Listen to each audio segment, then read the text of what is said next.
अस्सलाम वालेकुम रहमतुल्लाहि वबरकात। प्यारे बच्चों, कैसे हो? तो आज हम पढ़ रहे हैं सूरह अल-फील का माइंडसेट। अल-फील का मतलब है एलिफेंट, और एलिफेंट को उर्दू में क्या कहते हैं? हाथी। ये सूरह मक्की सूरह है और मक्का के एक बहुत मशहूर वाक़े की तरफ निशानदेही करती है। इस सूरह का नंबर है 105 यानी 105। इस सूरह में आयात हैं टोटल 5। ये पारा नंबर 30 की सूरह है।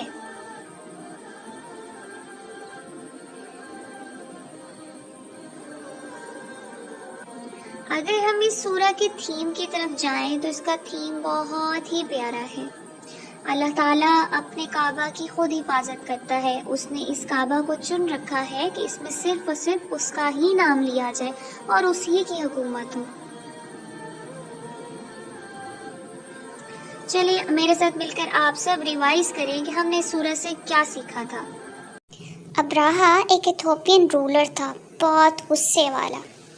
उसने एक बहुत बड़ा चर्च बनाया था सना में,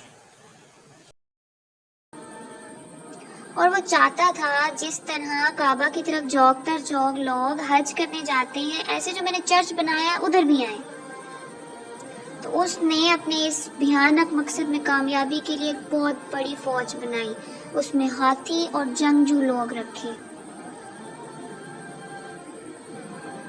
अगर हम आयत नंबर 1 और 2 की तरफ देखें तो अब्राहा ने क्या प्लान बनाया था? मक्का पे अटैक करने का।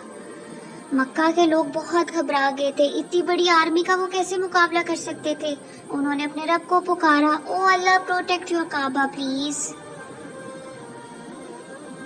आयत नंबर 3 से 5 में हम देखते हैं कि अल्लाह ने अपने काबा की हिफाजत की। अबाबील को भेज के छोटे छोटे से परिंदे अपने पास 3 कंकर लेकर आए थे। एक उनकी चोंच में था और 2 उनके पैरों पे। इस छोटी सी आर्मी ने हाथियों की इतनी बड़ी जमात को पल भर में ऐसे कर दिया जैसे खाया हुआ भूसा होता है। तो प्यारे बच्चों, अब आप ये बताओ, आपने इस सूरह से क्या सीखा? सबसे बड़ी चीज, अल्लाह की पावर के आगे दुनिया की जितनी मर्जी बड़ी पावर ले आए वो बिल्कुल बेकार है। अल्लाह सबसे ज्यादा पावरफुल है। और हमने क्या सीखा? हमें अब्राहा की तरह एरोगेंट नहीं होना चाहिए। हमें अब्राहा की तरह जेलस नहीं होना चाहिए। तकब्बुर और जेलसी अल्लाह को बिल्कुल पसंद नहीं है। अगर हम अल्लाह को पुकारें तो अल्लाह ताला हमारी मदद करता है। अल्लाह बहुत छोटी सी चीज से हमारे दुश्मन की बड़ी बड़ी प्लानिंग को बेकार कर देता है। तो प्यारे बच्चों, आज हमने ये सीखा कि अल्लाह की इबादत करनी है, ना कि अल्लाह का मुकाबला करना है।